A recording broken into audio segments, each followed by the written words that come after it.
खलनायक कहो खलनायक। तुम नायक बन सकते हो, कहो तो मैं तुम्हारी मदद करूं। इंसान जानवर बन सकता है, लेकिन कभी जानवर को इंसान बनते हुए देखा है? सुधरने का रास्ता मैं बहुत पीछे छोड़ आया हूँ। खलनायक एक 1993 की भारतीय Hindi crime action thriller film है जिसका निर्माण और निर्देशन सुभाष घाई ने किया है। कहानी इंस्पेक्टर राम यानी जैकी श्रॉफ और उनकी प्रेमिका अधिकारी गंगा यानी माधुरी दीक्षित द्वारा भागने और आतंकवादी अपराधी बल्लू यानी संजय दत्त को पकड़ने के प्रयास पर केंद्रित है।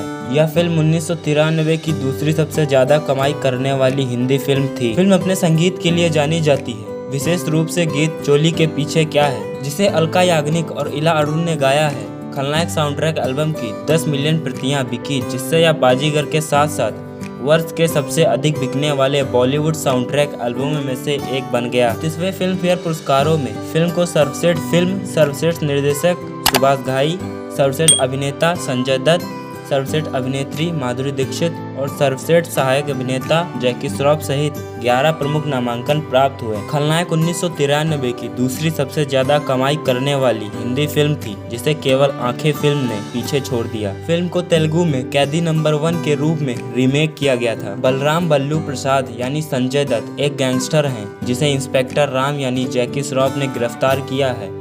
राम बल्लू के प्रति दया दिखाते हैं और जानकारी प्राप्त करने की कोशिश करते हैं, जिससे बल्लू के मालिक और संरक्षक रोशिदा को पकड़ लिया जाता है।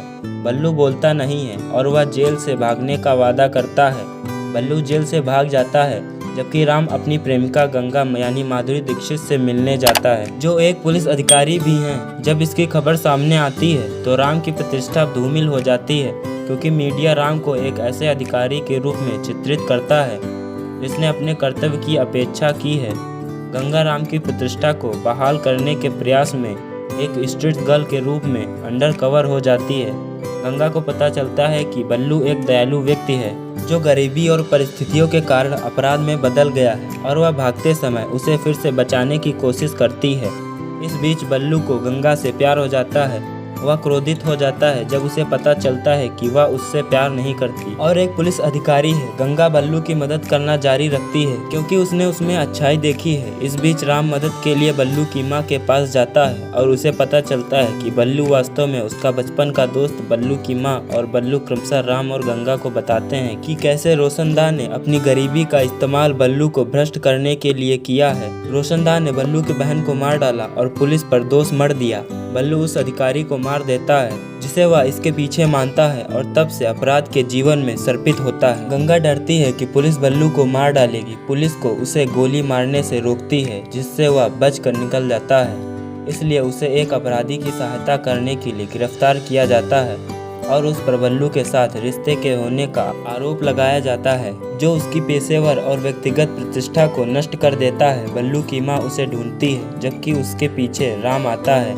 निम्नलिखित टकराव में बल्लू की मां राम का एक पक्ष लेती है और बल्लू को खुद को त्यागने के लिए मानने की कोशिश करती है। बल्लू राम के बटुए में गंगा की तस्वीर देखकर महसूस करता है कि राम वही है जिससे वह प्यार करती है। बल्लू रोशिदा के अड्डे तक भागने में सफल हो जाता है, जहां रोशनदा उसे भागने में मदद करने का वादा करता है, लेकिन उसे धोखा देता है और उसे और उसकी मां को मारने का प्रयास करता है। राम के नेतृत्व में पुलिस रोशनदा के अड्डे पर हमला करती है। आगामी संघर्ष में बल्लू को पता चलता है कि रोशनदा ने उसकी बहन को मार डाला है।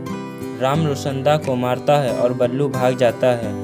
रोशनदा की मृत्यु के बाद बल्लू खुद को एक नए बॉस के रूप में दावा करता है, लेकिन उसकी प्रेमिका ने उसे सूचित किया कि गंगा उसकी सहायता के लिए मुकदमा चलाने वाली है। हृदय परिवर्तन के बाद बल्लू अदालत में हमला करता हुआ दिखाई देता है, लेकिन फिर खुद को आत्मसमर्पण कर देता है और कसम खाता है कि गंगा निर्दोष है, जिससे उसकी प्रतिष्ठा बहाल हो जाती है और उसके साथ सुलह हो जाती है और बल्लू जेल चला जाता है।